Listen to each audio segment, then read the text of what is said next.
Assalamualaikum warahmatullahi wabarakatuh. Waalaikumsalam warahmatullahi wabarakatuh. Perkenalkan, saya adalah Budi Harlianto sebagai peserta pelatihan pekerti gelombang 4 tahun 2025 yang diselenggarakan oleh LPMPP Universitas Bengkulu. Dalam kesempatan ini kami akan membuat video pembelajaran sebagai tugas real teaching dalam kegiatan tersebut. Adapun videonya sebagai berikut. Assalamualaikum warahmatullahi wabarakatuh. Waalaikumsalam warahmatullahi wabarakatuh. Baik, terima kasih. Selamat pagi. Sebelum kita memulai perkuliahan pada hari ini, marilah kita sama-sama berdoa. Semoga ilmu yang akan kita pelajari ini memberikan manfaat bagi kita semua. Berdoa dimulai. Berdoa selesai. Baik ya, kuliah hari ini kan sama-sama kita sudah pahami bahwa jadwal hari ini adalah tentang mata kuliah mikroseismik, di mana pada pertemuan yang sekarang pertemuan ke-7 itu tentang akuisisi dan pengolahan data mikroseismik. Jadi pengolahan dan akuisisi data mikroseismik, sebelumnya kita pantun dulu gitu ya. Gempa kecil tak terasa oleh kaki. Itu cakepnya ya. Tapi akan terasa, sangat terasa oleh sensor. Jadi akan terasa pasti oleh sensor. Kemudian jangan mengantuk atau tidur di kuliah pagi, karena kuliah ini penuh dengan misteri. Ya, gimana kabarnya hari ini? Zizau, apa kabar? Baik, Pak. Baik, alhamdulillah. Felicia, baik? Alhamdulillah baik. Oke, Abdi? Baik, Pak. Baik ya. Nah, untuk mengecek kehadiran kawan-kawan semua, sekarang silahkan aktifkan handphonenya. Kemudian buka aplikasi classpoint.app di Google ketik classpoint.app. Kemudian ada join class, gitu ya. Ada join class. Udah ketemu? Classpoint.app, kemudian join class. Nah, kodenya adalah GFS 210. Kode kelasnya masukkan GFS 210. Oke? Kasih nama pendek aja ya, karena sebenarnya saya inputkan nama-nama pendeknya. Zizau, kemudian Mei, pokoknya nama pendek. Coba. Abdi dan seterusnya itu. Sudah? Oke? Apakah ada yang nggak bisa masuk? Nama nggak terdaftar katanya gitu? Ya. Itu ntar ya, nanti kita perbaiki. Nah, sekarang yang bisa dulu, siapa angkat tangan? Oke, ada pertanyaan apa di situ?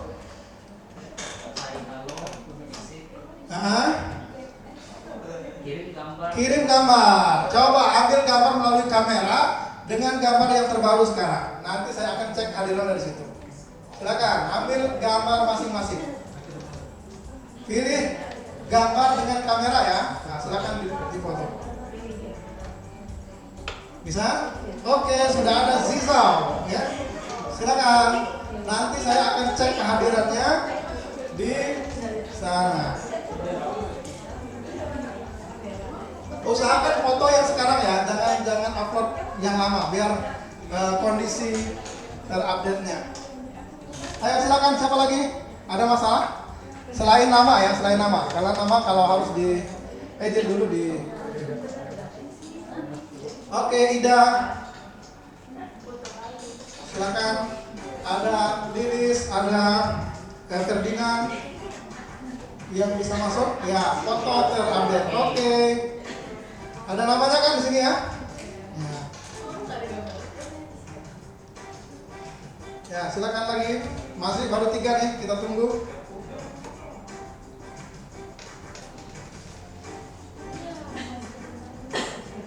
Pakai laptop juga bisa. bisa. Asalkan ada kamera di laptop. Ya, Dwi.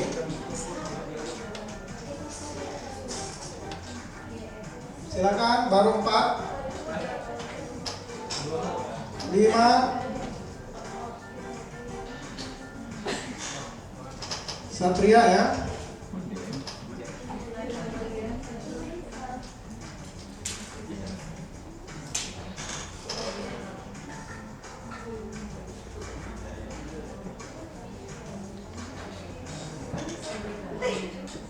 Oke ya.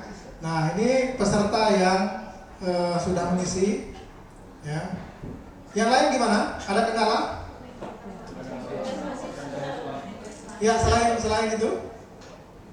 Atau memang baru terdaftar 5 orang yang hadir ya? Kemarin 20 orang yang sudah didaftarkan. Terus kemudian 6.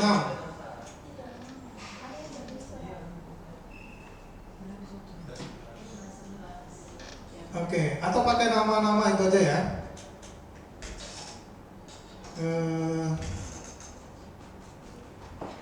Baik, oke, nanti saya akan absen dari sini ya. Ya, terima kasih. Absennya dari sana. Nah, kemudian ini, ada yang tahu belum nih? Raihan Adri Fulvian.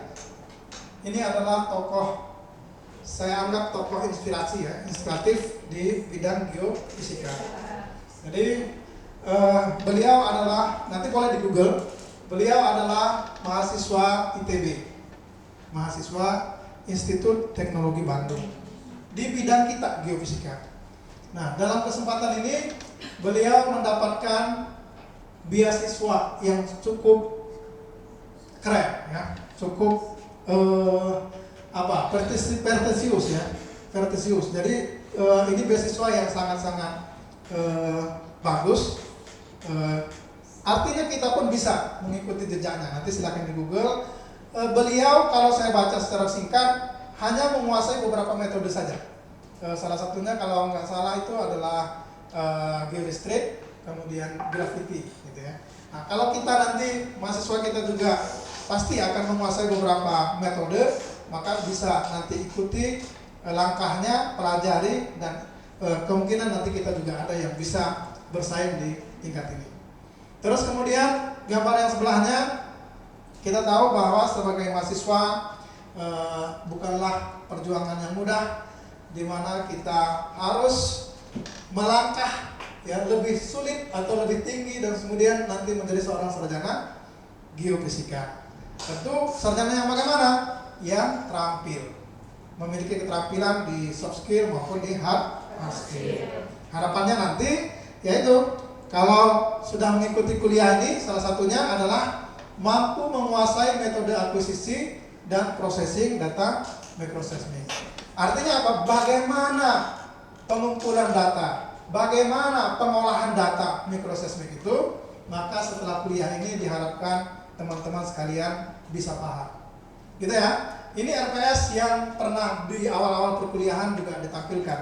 Nah, pada kesempatan ini kita akan mempelajari atau mencapai capaian yang CPNK yang ketiga ini, mampu menerapkan metode akuisisi dan pengolahan data microseismic. Nah, oke, sekarang perhatikan videonya ya. Santai saja, silakan perhatikan videonya baik-baik karena nanti akan ada soal setelah ini. Silakan. Gempa bumi merupakan salah satu bencana alam yang datang secara tiba-tiba dan efeknya bisa sangat merusak. Gempa bumi itu sendiri adalah getaran yang terjadi di permukaan bumi akibat adanya pelepasan energi secara tiba-tiba di lapisan kerak bumi.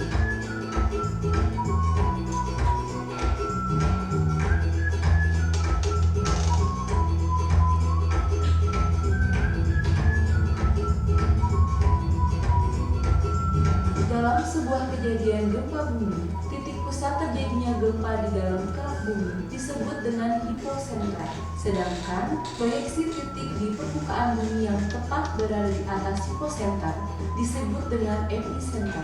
Besaran yang menyatakan kekuatan gempa disebut juga dengan magnitudo gempa dan diukur salah satunya dengan skala Richter. Sedangkan ukuran kerusakan akibat gempa disebut dengan intensitas gempa dan ukuran salah satunya dengan skala MMI.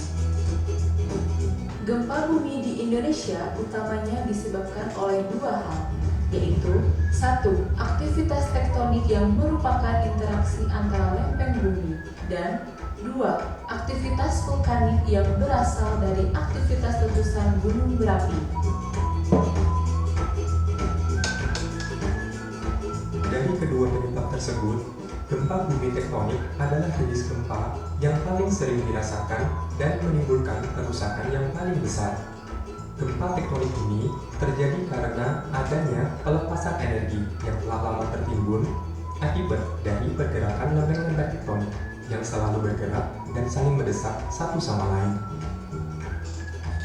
Indonesia menjadi salah satu negara yang rawan terkena gempa karena berada di pertemuan tiga lempeng tektonik besar, yaitu lempeng Indo-Australia di bagian selatan, lempeng Samudra Pasifik di sebelah timur, dan lempeng Eurasia di sebelah utara. Daerah di sekitar titik pertemuan tiga lempeng tersebut lebih rawan mengalami gempa dibandingkan dengan daerah lainnya.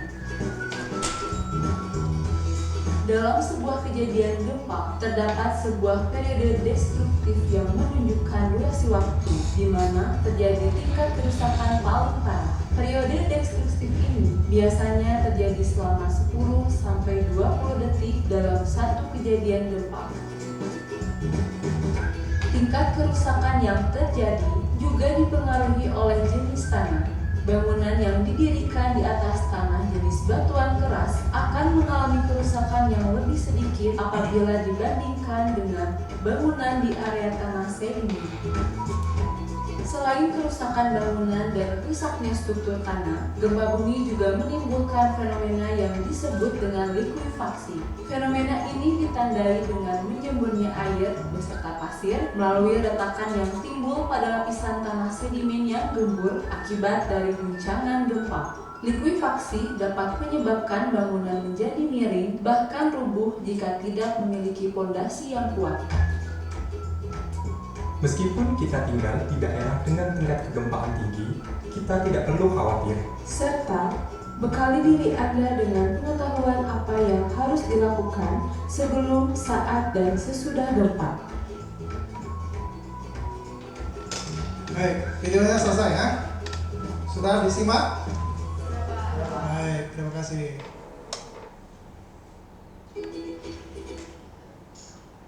Nah, sekarang ada pertanyaan gitu ya, ada soalnya.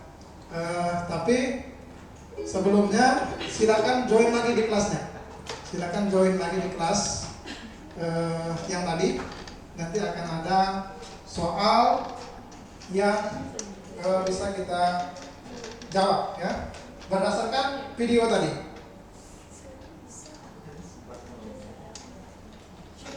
Silakan join dulu.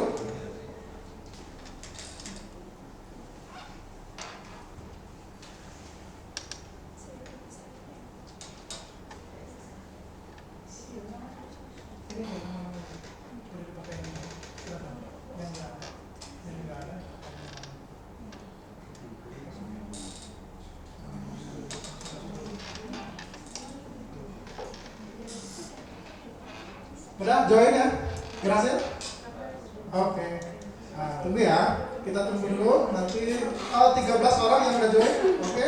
Lebih banyak lagi.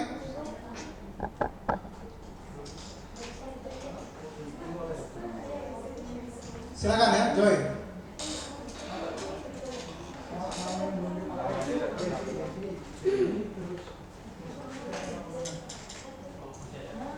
Ya, terus join lagi baru 14.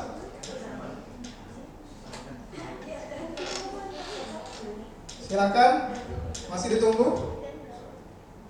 15.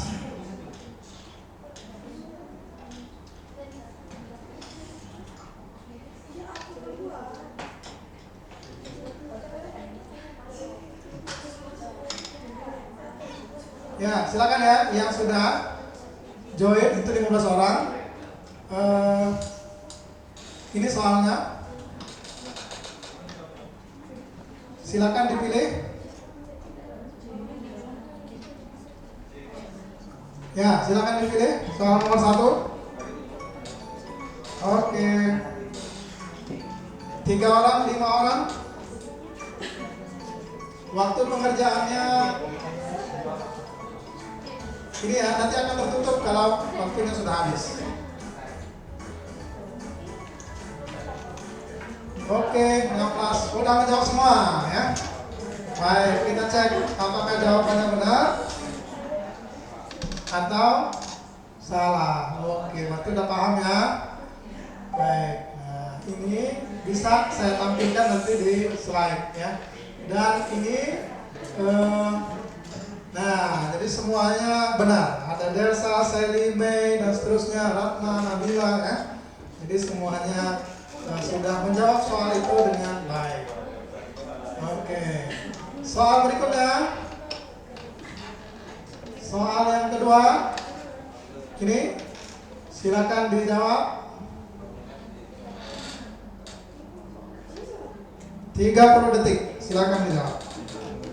1 orang.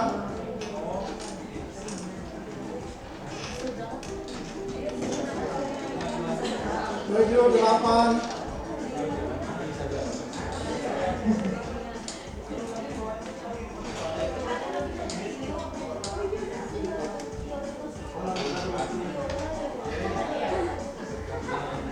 Oke, satu lagi.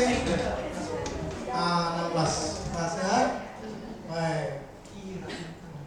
Jawabannya juga benar semua ya. Sudah pada pinter nih ya. Berarti tadi menyimak videonya dengan serius. Oke. Terima kasih. Nah, satu lagi video. Mari kita simak lagi. Apakah nanti bisa menjawabnya atau tidak ya? Pemirsa ini dampak video. kerusakan rumah akibat gempa. Suaranya kedengaran? Silakan. Terus bertambah.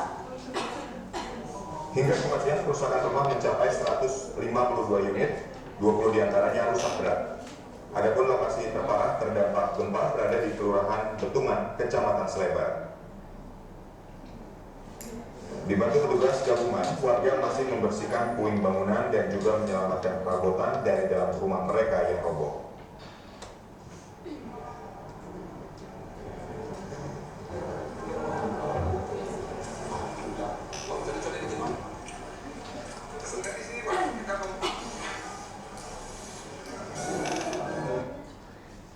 Baik, pendek videonya kan? Itu pertanyaan di atas. Mengapa hanya di Kelurahan Betungan? Artinya kerusakannya ya. Mengapa kerusakan yang parah itu hanya terjadi di Kelurahan Betungan? Nanti dijawabnya nanti. Oke. Nah, berikutnya. Ya, dari video tadi silakan dikasih komentar. Kira-kira mengapa hanya terjadinya di Kelurahan Betungan? Boleh, singkat saja ya. Silakan.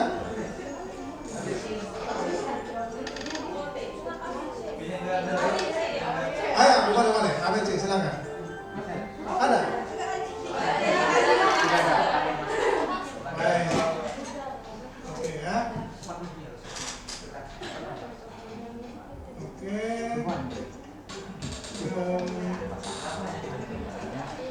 Masih nggak muncul?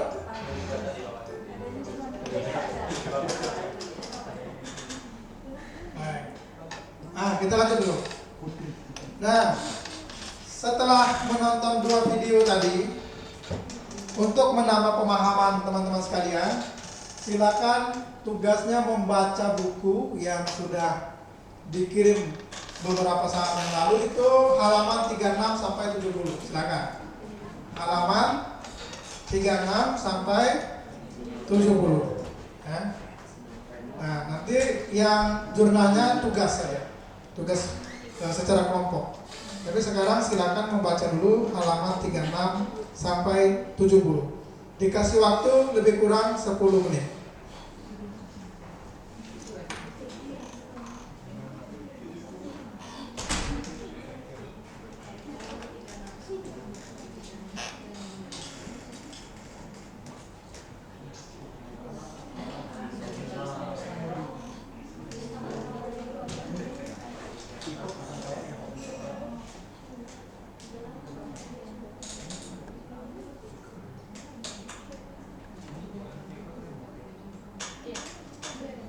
Ketemu halaman 30, 36,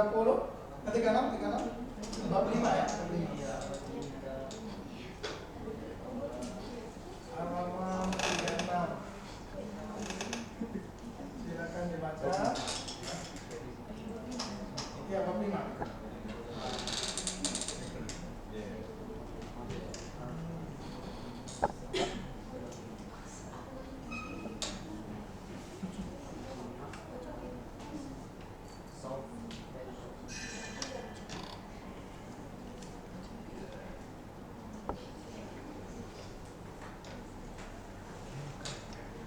Silakan. Siapa tadi yang belum bisa masuk?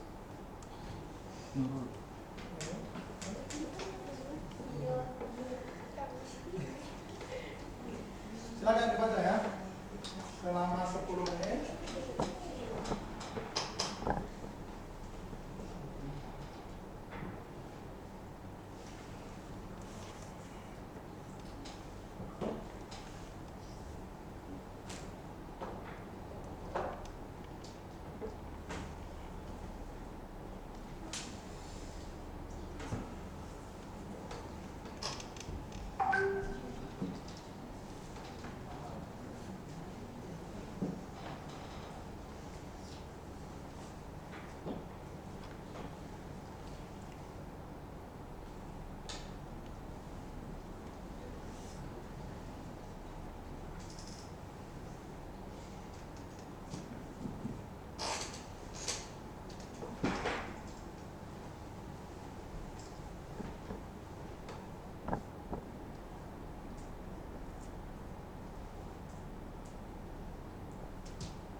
bawa laptop banyak juga kan? Oh. Jadi kalau perlu kita buka job sini.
Cukup, waktunya sudah selesai.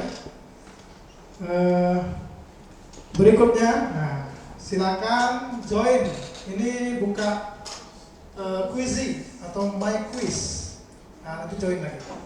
Jadi keluar dulu dari kelas point tadi, masuk sekarang ke atau scan barcode ini boleh. Kalau misalnya bisa sampai scan aja barcode, nanti akan langsung masuk. Kalau mau join, nanti ketikkan kode ini, kode. Kalau nggak sampai atau ya di Zoom, silakan. Mana yang mudah? Di scan barcode, tunggu ya. Nah, masukkan nama dulu, terus tunggu nanti saya memulai quiznya. Kalau sudah di halaman pertama, nanti akan saya mulai quiznya. Nanti akan ada pemenang. Siap-siap ya. Soal-soalnya terkait dengan bahan bacaan. Tidak balik. Yang lain masuk.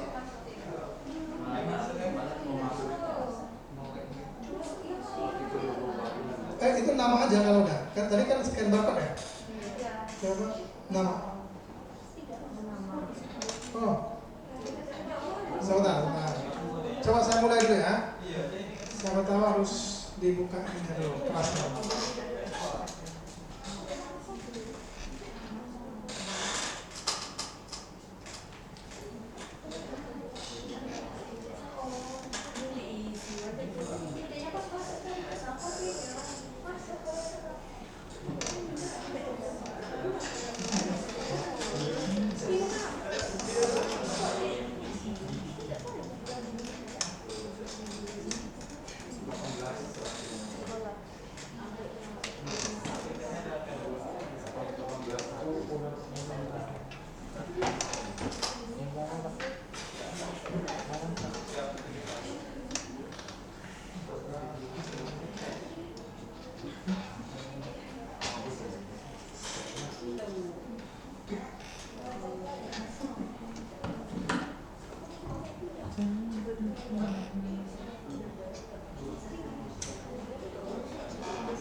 Gimana, berhasil?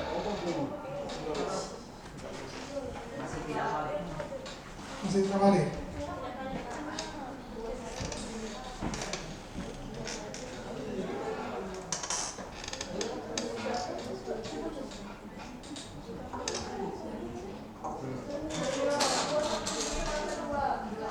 Ya, ini kodenya. Silakan. Berganti kodenya. Sorry.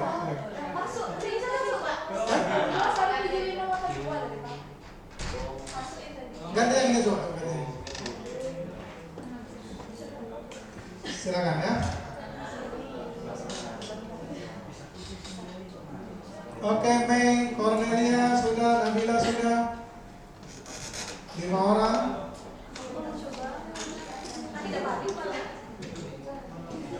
Keluar dulu, keluar.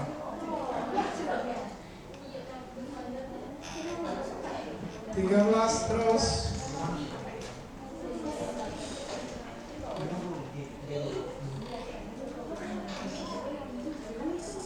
Nanti mulainya sama-sama ya. Nanti akan dimulai sama-sama, bersama. Masuk aja dulu.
bergabung dulu ya. Nanti mulainya bareng-bareng. Belum dimulai. Oke, 20. Siap-siap. Supaya fair, laptopnya ditutup gitu ya. Biar fair. Nanti ini justru nanti gimana yang masih belum pahamnya akan kita sampaikan, akan kita bahas. Baik, ditunggu beberapa saat lagi. Kemudian nanti akan kita mulai kuisnya.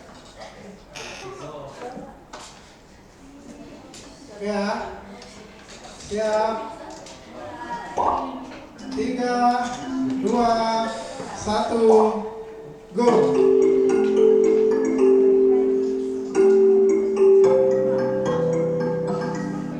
Silakan.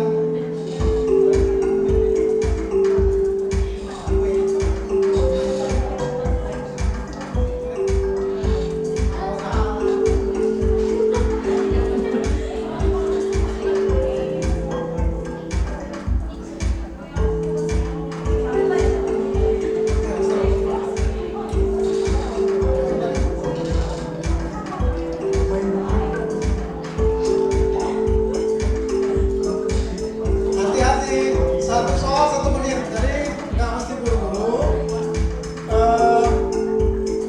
Tapi yang cepat dan benar nilainya akan tinggi. Tapi nggak masalah. Ya, nomor 1 sekarang Mei. Mungkin nanti akan disalib, akan dipotong oleh teman-temannya. Silakan.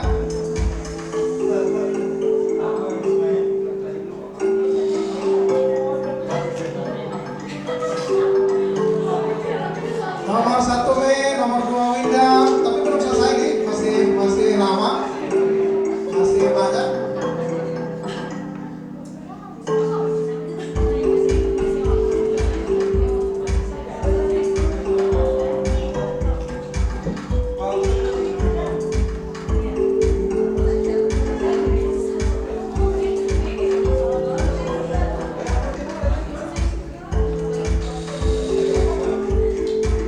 Berubah ya?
berada di urutan keberapa itu bisa dilihat. Ya, Dwi ternyata masih naik, berubah ya, naik tergeser.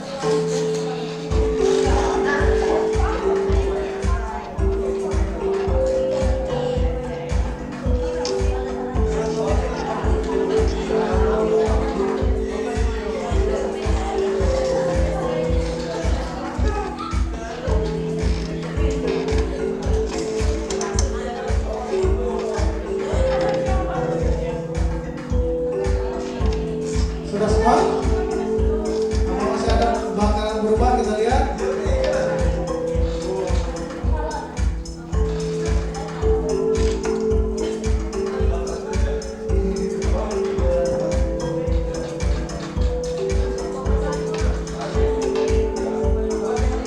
Masih kayaknya ya. Ya, masih, silakan. Masih perlu. Nah, oke. Naik ya. Iya, terus.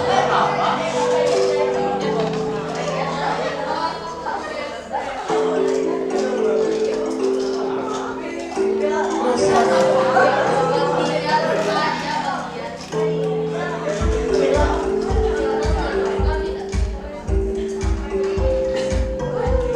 Ya, kelihatan tiga besar. Bella naik terus.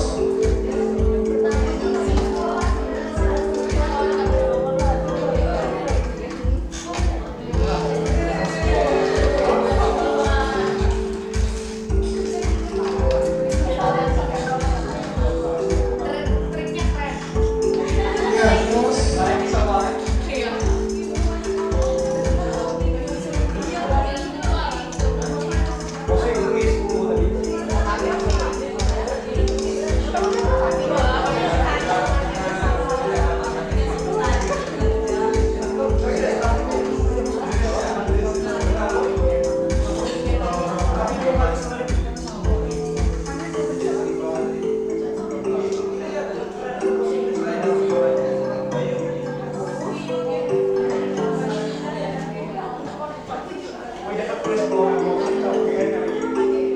Masih berubah. Silakan dilanjutkan.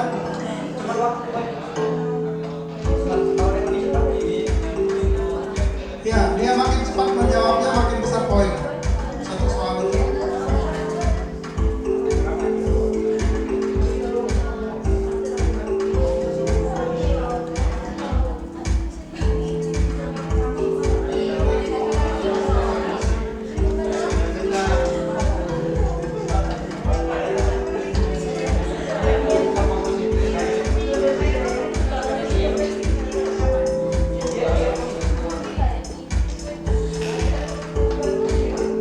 Masih ada yang mengerjakan? Selesai?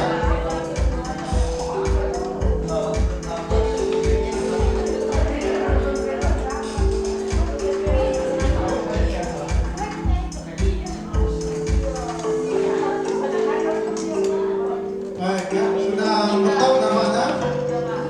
Oke, kita lihat. Tapi di sini juga udah kelihatan.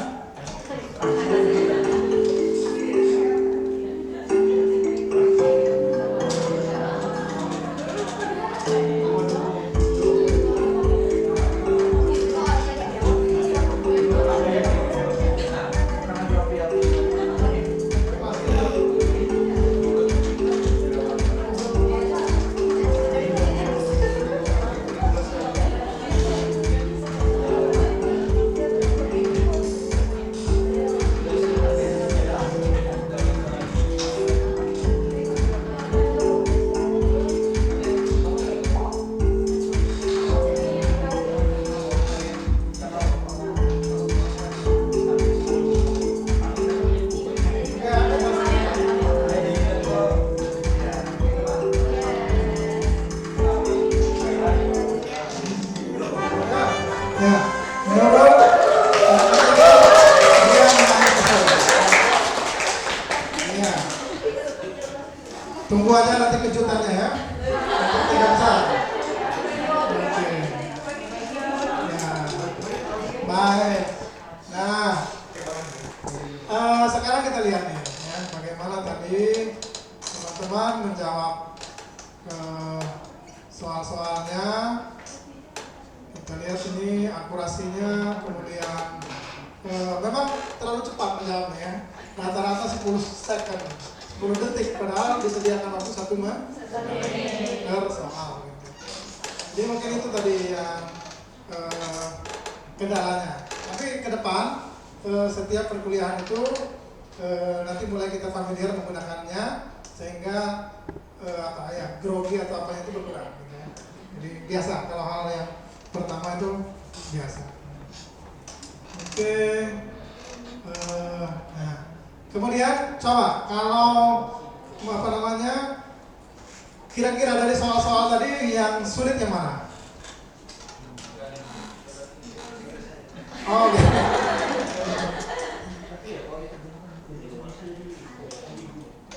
Jadi ini pertanyaan yang 9, yang nomor 9 ya.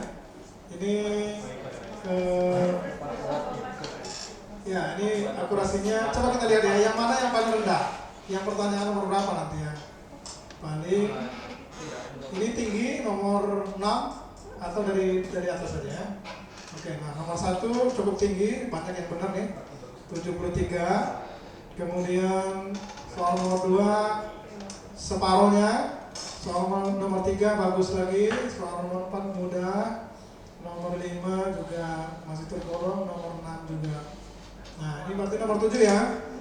Nah nanti kita lihat yang nomor 7. Terus nomor 8, nomor 9, nomor 10, paling rendah nomor 10. Kita cek nanti pertanyaannya.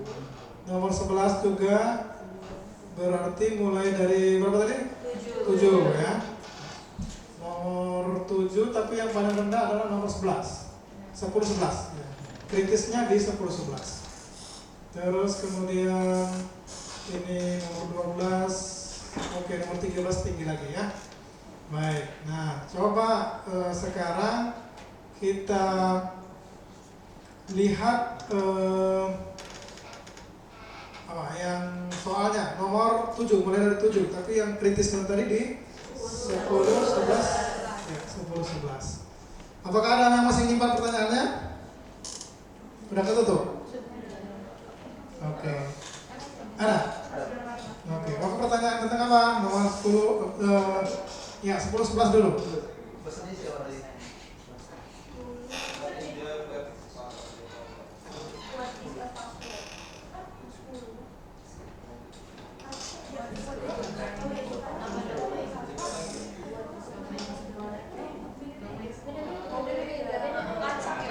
Iya, memang diacak dia. Oke. Ya. Baik ya. Nah, oke, kita coba untuk ini. Nah, jadi dari bahan yang sudah dibaca tadi, kemudian dari soal-soal, bahwa intinya adalah tentang bagaimana data mikroprosesor.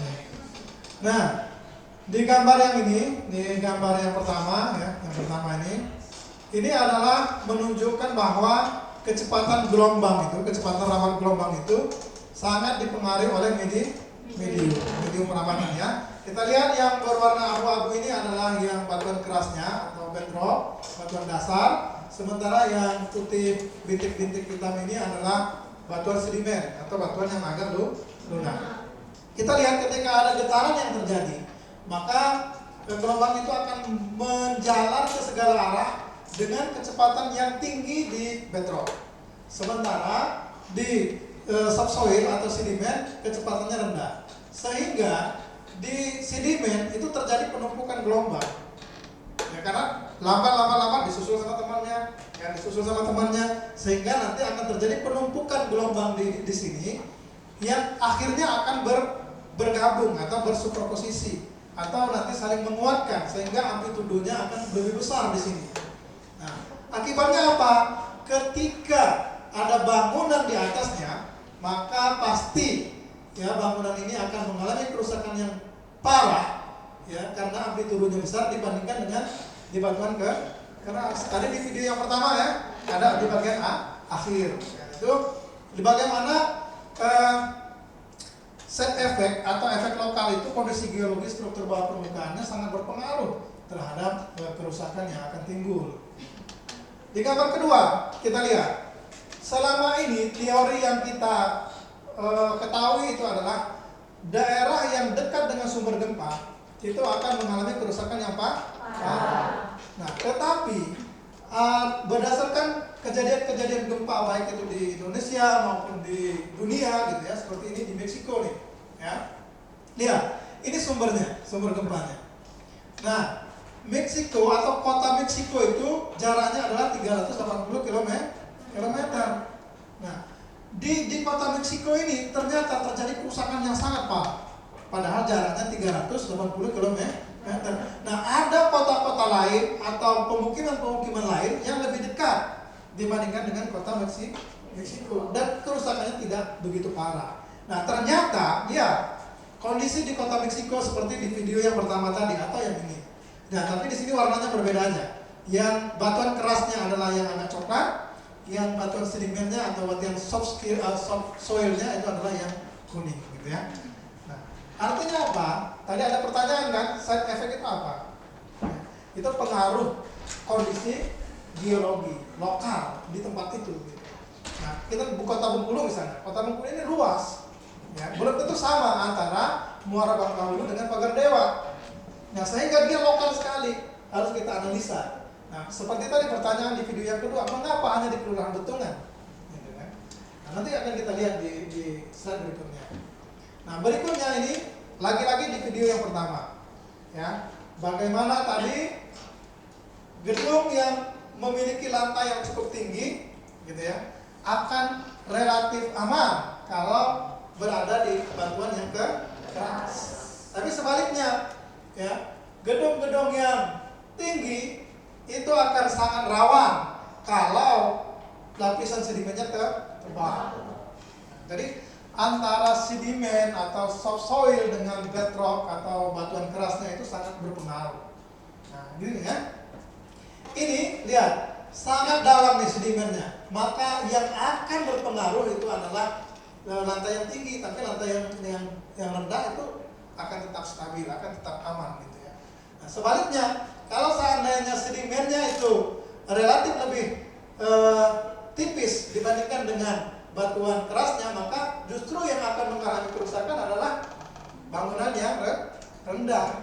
Nah, makanya ada di dalam Sesame, itu belum dibagi bukunya, menyatakan hubungan antara frekuensi site atau frekuensi tempat bangunan dengan frekuensi bangunan. Nah, itu ada peristiwa namanya resonansi.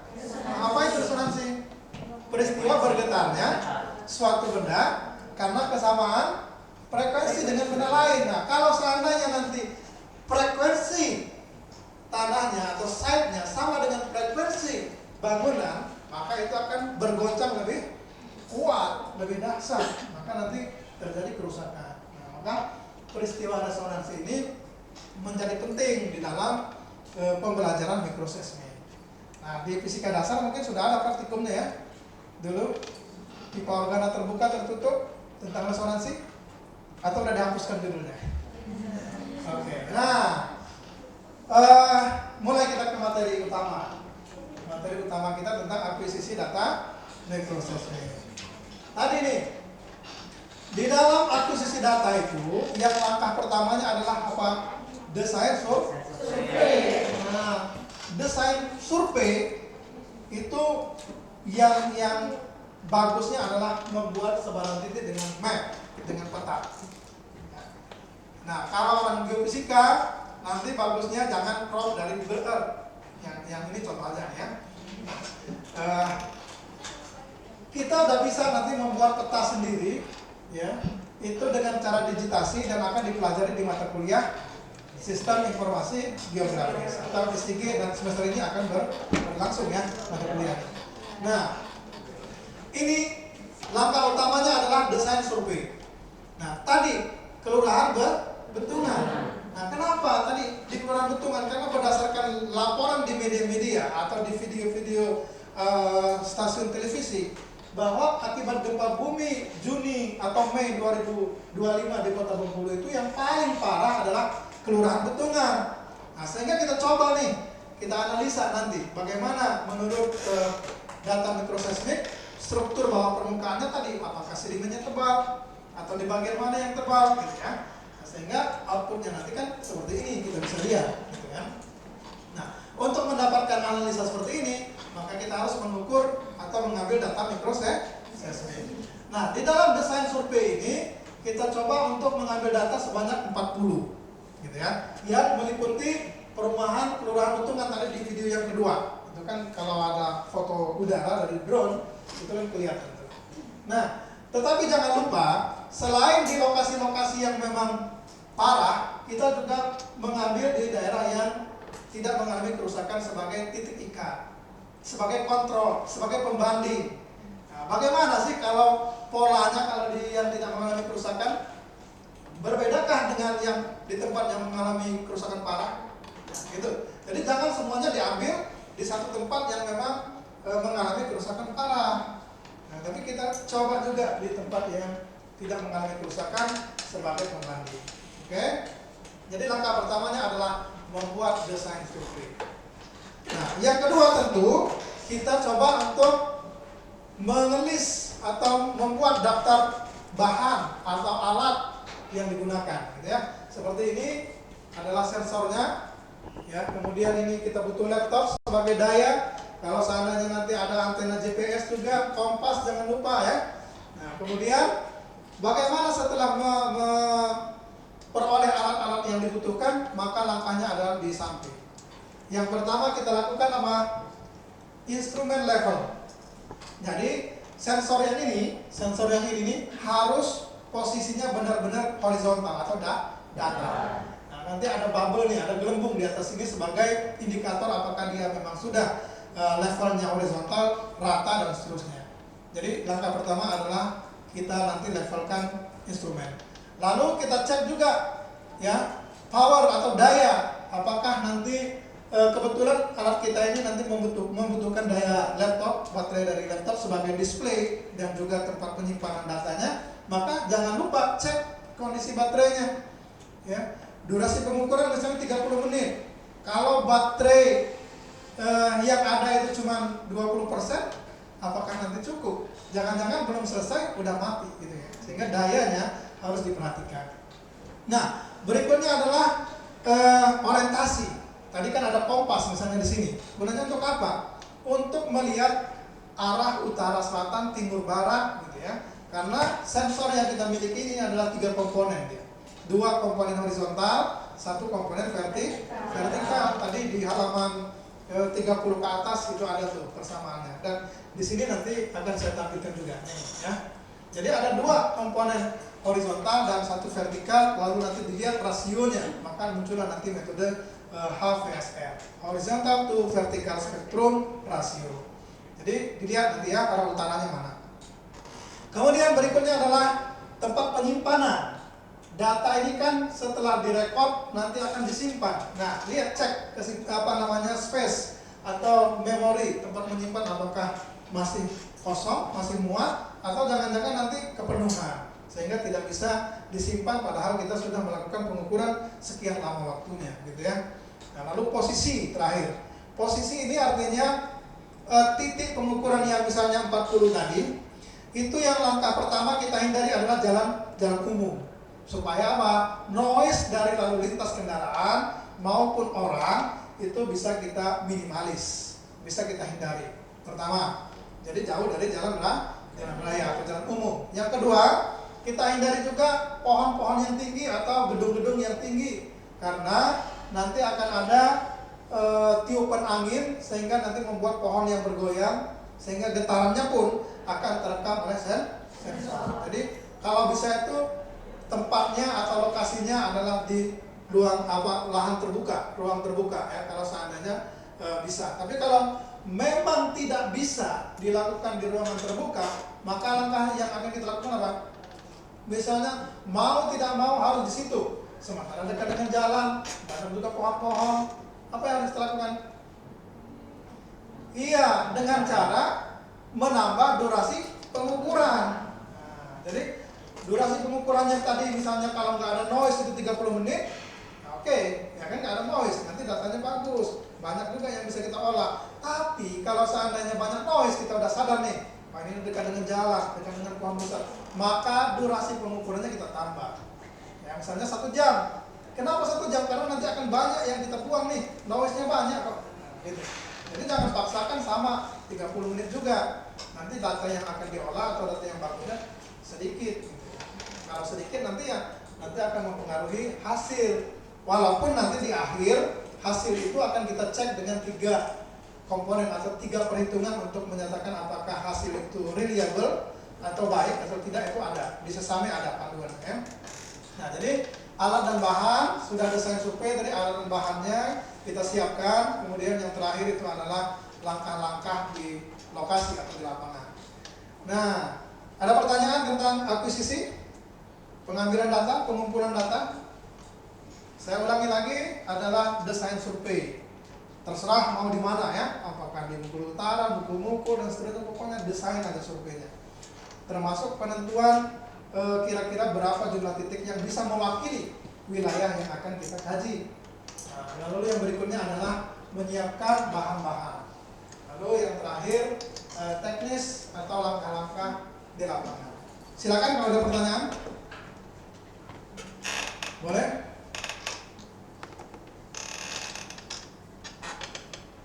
Siapa yang mau bertanya tentang akuisisi data? Silakan tanya aja. Ya, silakan Satria. Pak Ferdinand, Ferdinand. Ya, silakan. Langsung aja. Oke, baik, pertanyaan saya adalah berapa jarak antara kedua titik? Antara titiknya, Pak? Ya. Jadi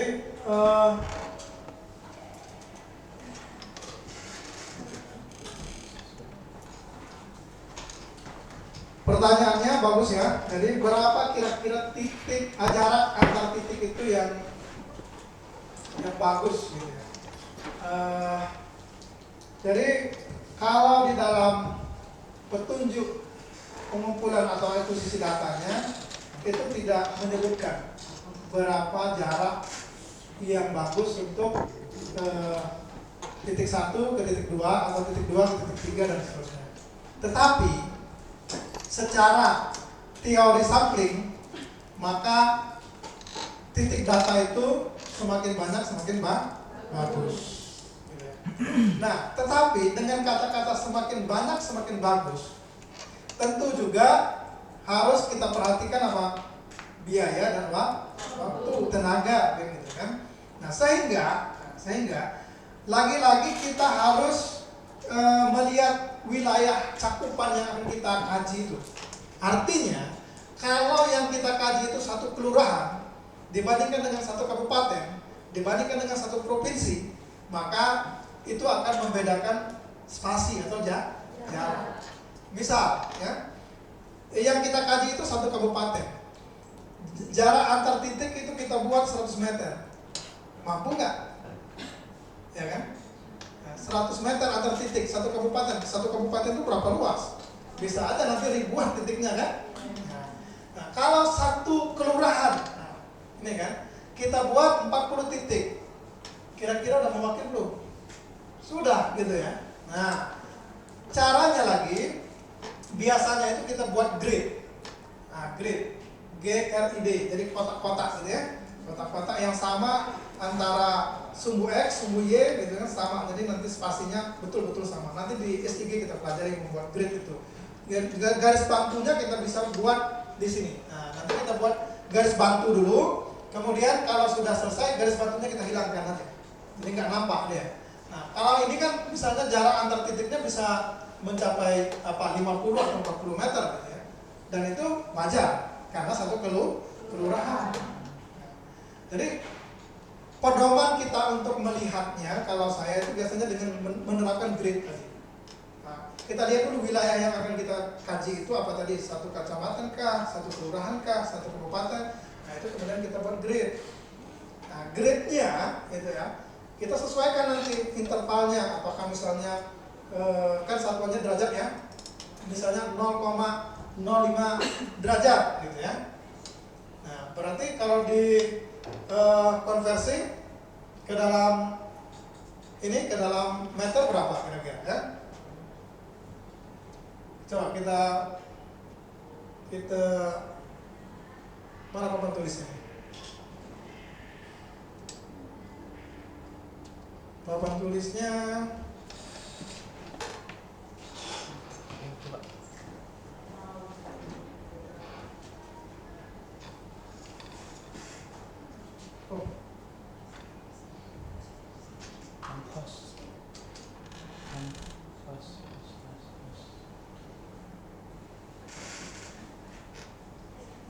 yang pos Pak,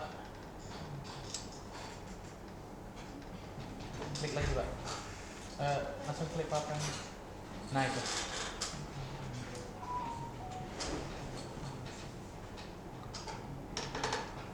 Oke ya. Nah, misalnya ini kita buat misalnya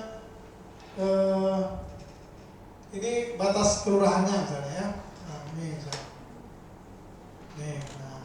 Jadi kalau seandainya kita di dalam desain survei, maka ini kita buat dulu langkahnya adalah membuat grid. Kalau memang ini satu wilayah yang akan kita kaji, buat grid dulu ya. Misalnya kayak gini, gridnya ini, kemudian begini, terus, nah, kemudian di sumbu X-nya juga mulai dari sini ya, dari bawah, gini, gini, kemudian, nah, usahakan nanti kalau dengan software itu sama, bisa membuat settingnya sama persis antara sumbu Y dan sumbu X. Nah, berarti kalau sudah begini, maka titik pertama misalnya di sini dulu, di perpotongan ya, perpotongan. Nah, di sini.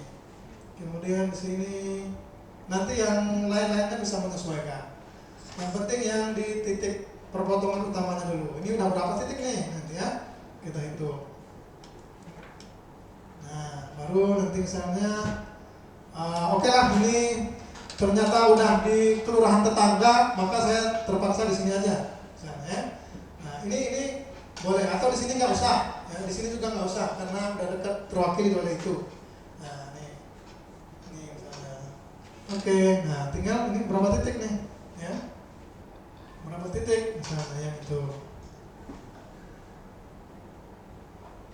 Nah, gitu ya. Misalnya T1, T2 dan seterusnya. Nah, nanti setelah dibuat tanda atau di mark tanda titik 1 sampai 20 misalnya, maka gridnya dihapus. Bukan dihapus, dinonaktifkan aja bisa. Ya, jadi ini sebagai garis khayal aja membantu kita. Tapi nanti kita hapus. Nah, jaraknya berapa nih? Oh, sorry. Jaraknya berapa nih? Gitu ya. Ya, oke. Nah, ini jaraknya berapa nih? Nah, dengan software bisa langsung tahu gitu kan berapa. Tapi saya kira ini udah mewakili jarak begini ya, jumlahnya tidak terlalu banyak, tidak juga terlalu sedikit kan gitu kan. Jadi intinya adalah kita sesuaikan dengan lokasi yang akan kita kaji atau kita teliti. Silakan kalau lagi pertanyaan. Silakan.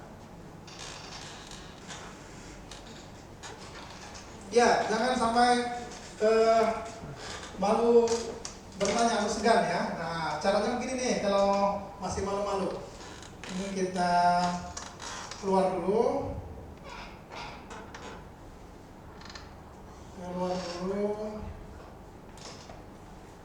Ya, terus balik lagi ke tadi.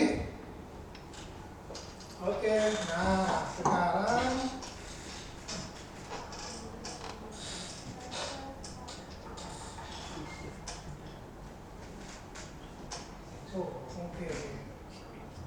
sekarang kita coba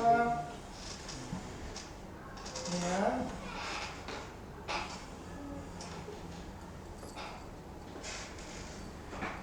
Nah, nama yang keluar harus bertanya. Oke? Siap. 1, 2, 3. Muter-muter. Sally. Ya. Silakan. Begitu juga juga nanti yang menjawab ya. Kita putar, kita undi ya.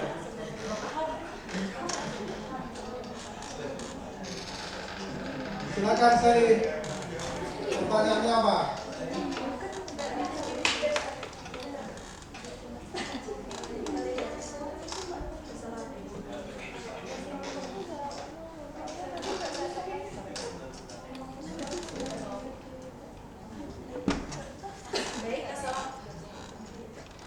Assalamualaikum warahmatullahi wabarakatuh. Sebelumnya perkenalkan, nama saya Marcelina atau biasa dipanggil Seri. Pertanyaan saya, tadi kan sudah dijelaskan bahwa kita biasanya mendesain survei dahulu sebelum ke lapangan langsung. Nah, bagaimana jika kita kan udah desain survei kan Pak, terus tahu-tahu misalkan sebelum di Google Earth itu di sana nggak ada, misalkan nggak ada kayak jalan atau danau gitu kan Pak, terus kita harus menggeser lebih dari jarak yang sudah kita tentukan, itu gimana Pak? Apakah boleh digeser lebih dari jarak yang ditentukan atau gimana? Baik, itu saja Pak. Ya, baik. Terima kasih. Terima kasih ya, pertanyaannya juga bagus. Kita kasih kita. Oke. Nah, Sally sudah tadi ya. Jadi pertanyaannya, kita udah desain survei tadi, ya. Udah desain survei, tapi pas di lapangan ternyata gedung atau nggak bisa dijangkau. Kalau jalan itu relatif bisa ya, karena dari Google Earth itu biasanya ada streetnya atau jalannya itu bisa kita lihat. Jalan kecil pun biasanya nampak di dalam Google ya. Tapi kalau seandainya ternyata titik itu rawa, atau katakanlah titik itu gedung-gedung loh, nggak bisa kita masa mau merobohkan gedungnya dulu atau apa gitu. Nah, jadi dalam studi ini nggak apa-apa kita geser. Kalau di dalam MSW itu saya pernah baca. Jadi geopon itu kan kalau yang bagus itu adalah satu garis inline ya, satu garis gitu. Nah, dan kemudian bolehlah dia nanti bergeser sepanjang kabelnya itu. Kan kabel penghubung antara geopon dengan kabel utamanya itu kan sekitar 1 meter. Nah, itu masih boleh. Tapi kalau udah geser sampai 5 meter, nah itu kacau datanya gitu ya. Itu untuk geopon karena dia punya teman-teman sebanyak 24 channel. Nah, tapi untuk mikroseismik itu nggak masalah. Kita geser aja, ya. Geser aja sampai memang lokasinya itu bisa kita ukur dengan baik. Nah, tapi tadi kalau seandainya spasi antar titik itu kita buat misalnya 40 meter atau 50 meter misal, nah, bergesernya jauh nggak nih? Ya, apakah misalnya ternyata harus geser sebanyak 60 meter? Berarti kan udah ketemu titik yang berikutnya gitu kan. Nah, tapi kalau gedung itu kan paling 20 meter gitu ya, atau 15 meter. Artinya kita bisa. Jadi nggak masalah, saya kira nggak masalah. Kita tidak bisa juga memaksakan di titik yang sudah kita desain tadi. Nah, memang baiknya lagi di dalam desain survei itu kita memang sudah ke lapangan atau survei pendahuluan. Tapi kalau misalnya jauh tempatnya, ya masa kita harus pulang balik, biayanya mahal dong. Nah, itu nggak apa-apa dari Google Earth aja. Tapi nanti kalau seandainya ada ketidaksesuaian, maka kita update koordinatnya. Kan kita kan bawa GPS juga, atau Alvin atau apalah, software atau aplikasi-aplikasi yang bisa kita gunakan. Tapi jangan lupa nanti koordinat yang terupdate itulah nanti yang akan kita pakai untuk pengolahan selanjutnya. Baik ya. Saya kira satu lagi, silakan. Siapa yang mau bertanya? Oh, Zaki. Oke.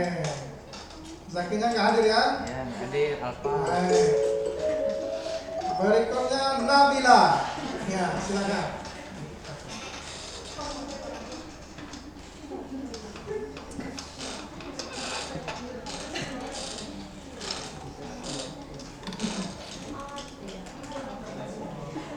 Silakan Nabila untuk bertanya tentang akuisisi dulu ya, akuisisi. Nanti pengolahannya berikutnya.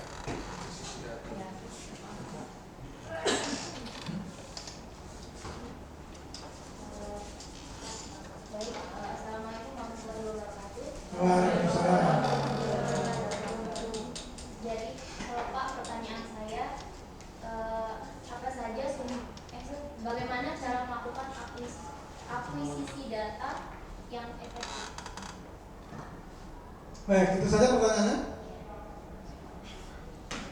Terima kasih ya, Nabila sudah bertanya bagaimana cara akuisisi yang efektif, gitu ya.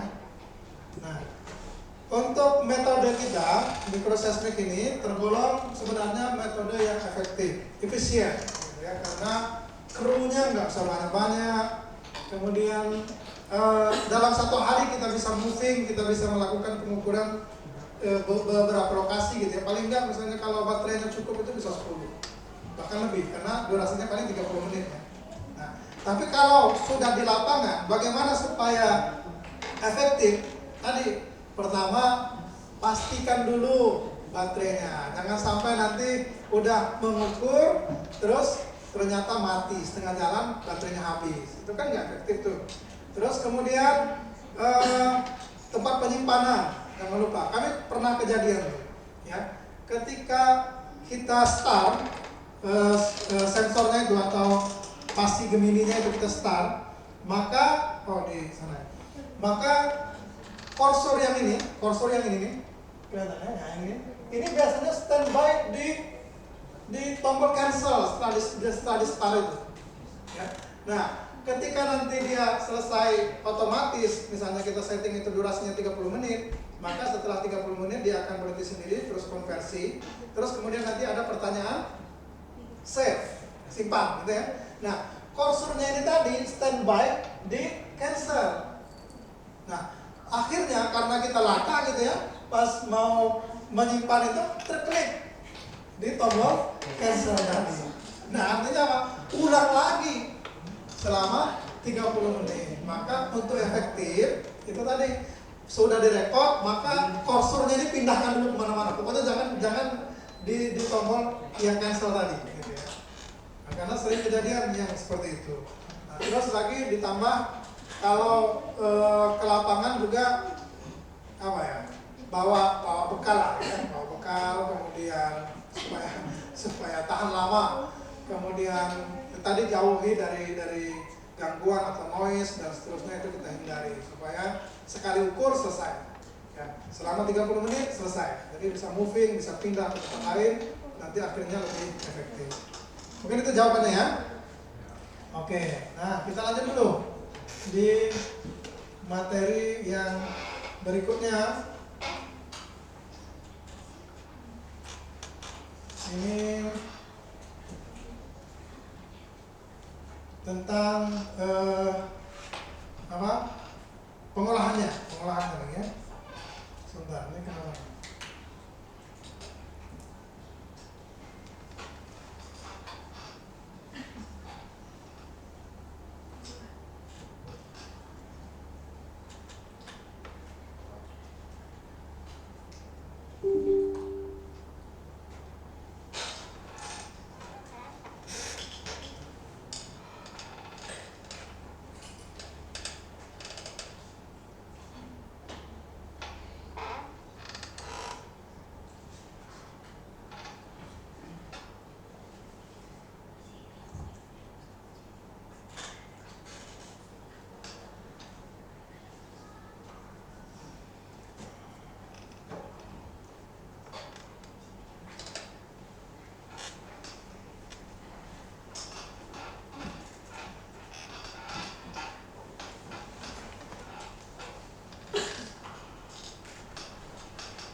Ya, silakan sambil peregangan dulu atau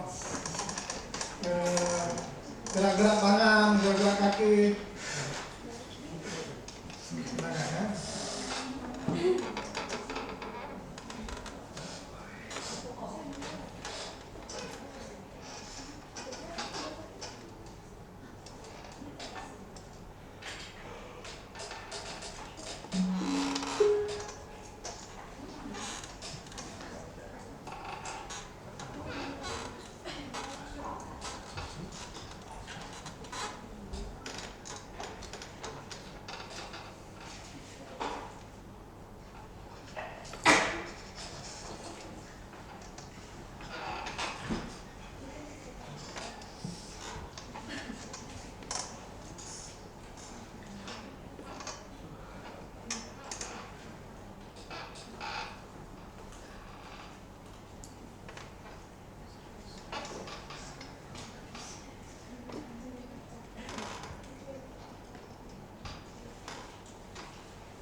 Baik, ini berikutnya adalah tentang pengolahan datanya, ya.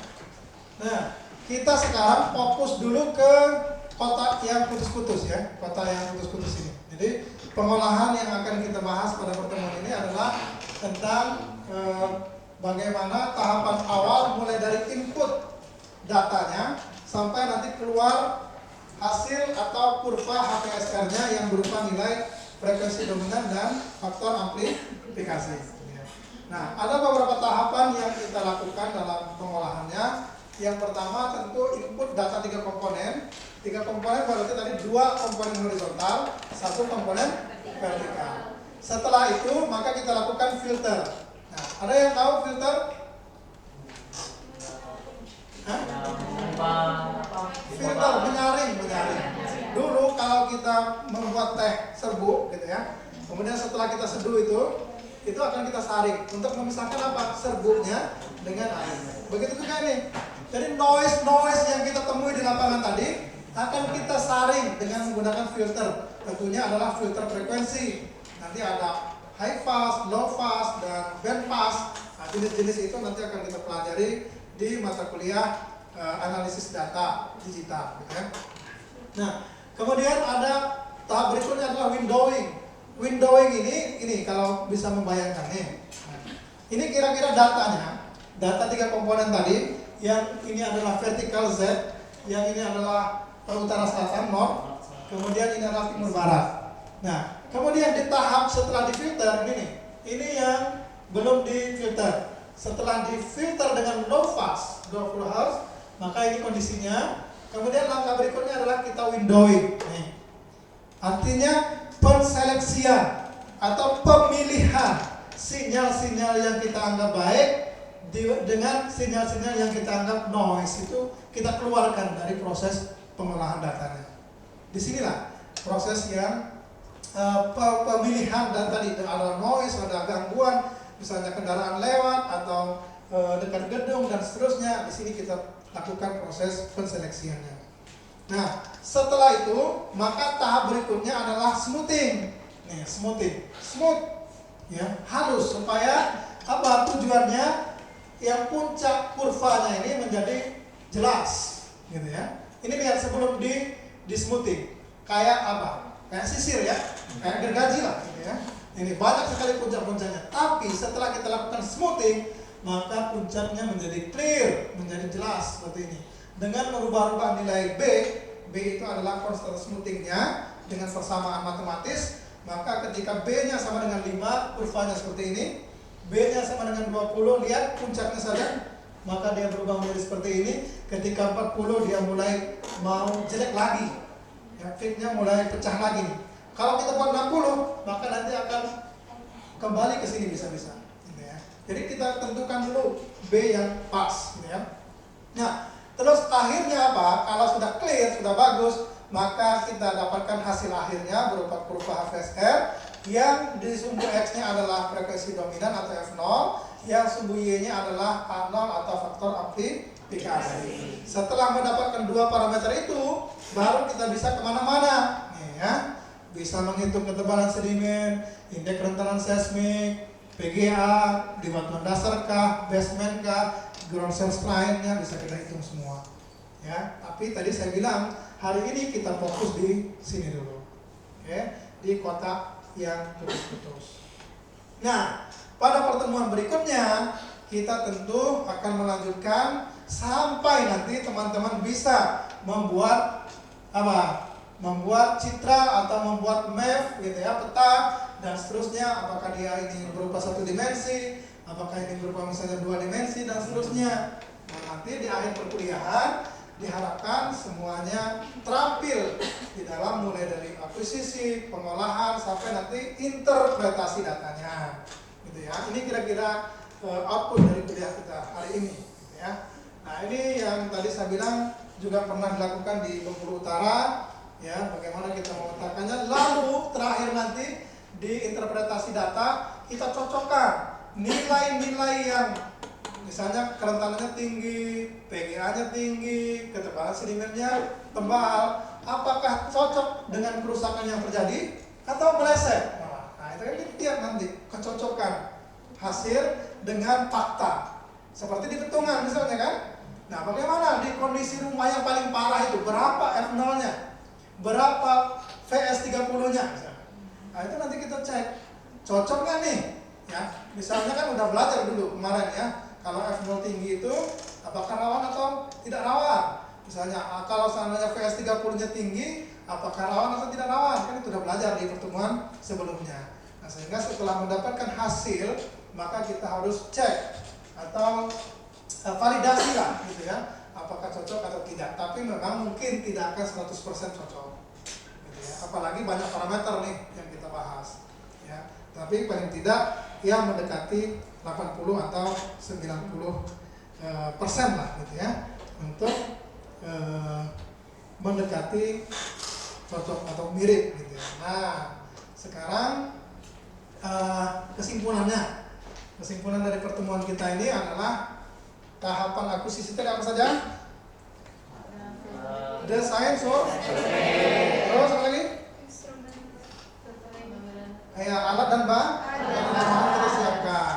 Terus yang terakhir adalah teknis di lapangan, mulai dari levelkan instrumennya sampai orientasi, sampai nanti cek daya, cek storage atau penyimpanan, kemudian posisi jauh dari noise dan seterusnya. Nah, dalam pengolahan data apa saja yang kita kerjakan? Mulai dari import data ke softwarenya, terus dilakukan filter, windowing, smoothing. Jadi setelah smoothing barulah kita dapatkan kurva gitu ya. Jadi kesimpulannya mulai dari akuisisi sampai pengolahan data. Nanti kalau interpretasi bagaimana membuat gambar dan seterusnya itu akan kita bahas di pertemuan berikutnya. Nah, sekarang silakan join lagi ke my class atau ke kelas yang tadi, classpoint.app untuk memberikan reaksi dari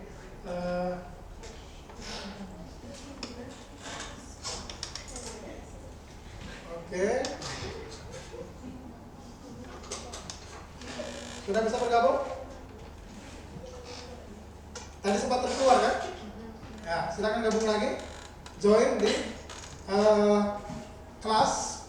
Terus ketikkan kodenya ini GFS 210. GFS 210. Bisa bergabung? Oke, silakan. Coba ya, saya klik dulu. Nah, silakan.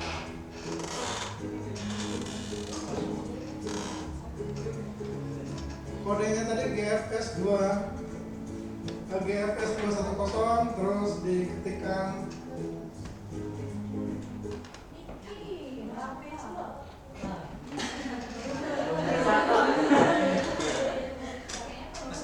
terus singkat ya. Cepat aja, cepat. Ayo. Ini 1 menit. 1 menit, dalam 1 menit. Pendek-pendek aja nggak apa-apa. Langsung dikirim. Sana. Iya. Terus nanti yang paling banyak dia akan gede sendiri.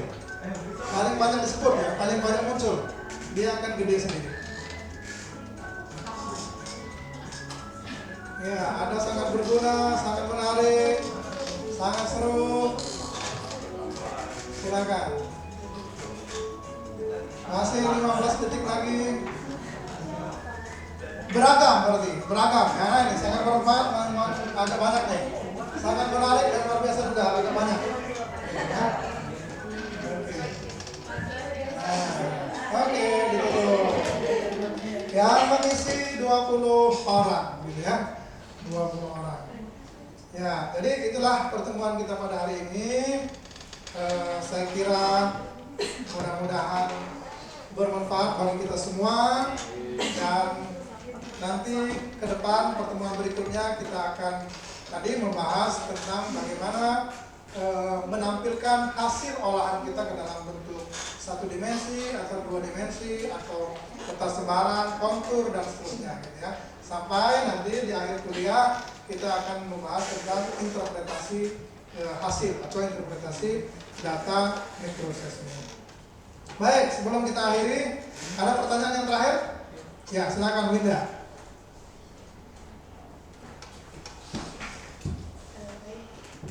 Izin bertanya Pak.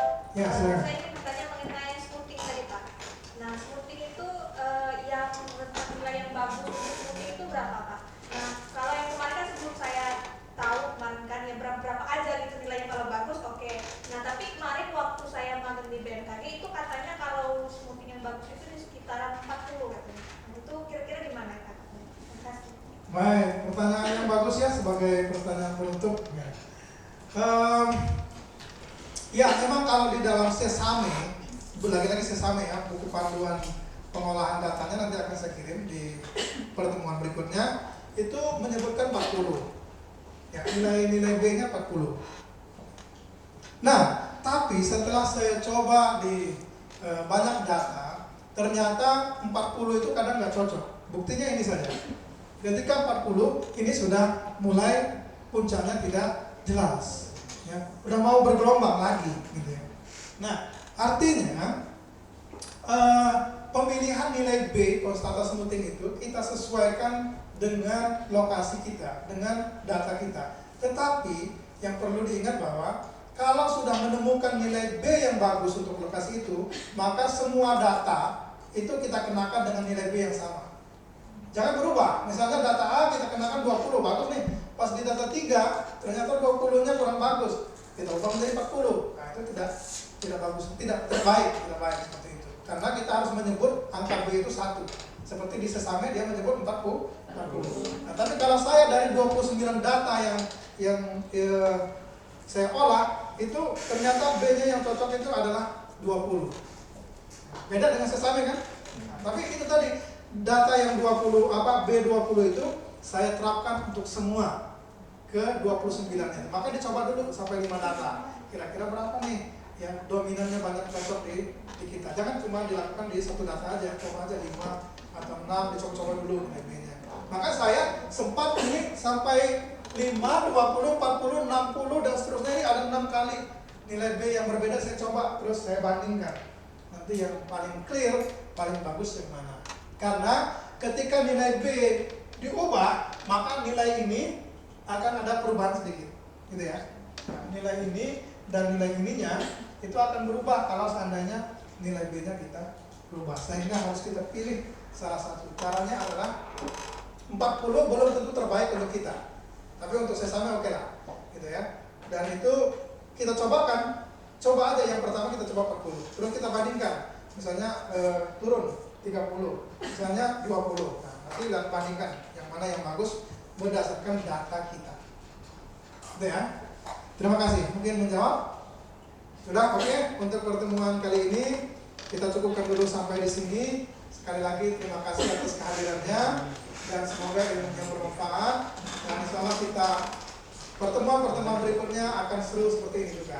Terima kasih dan mari kita tutup dengan sama-sama berdoa. Berdoa dimulai.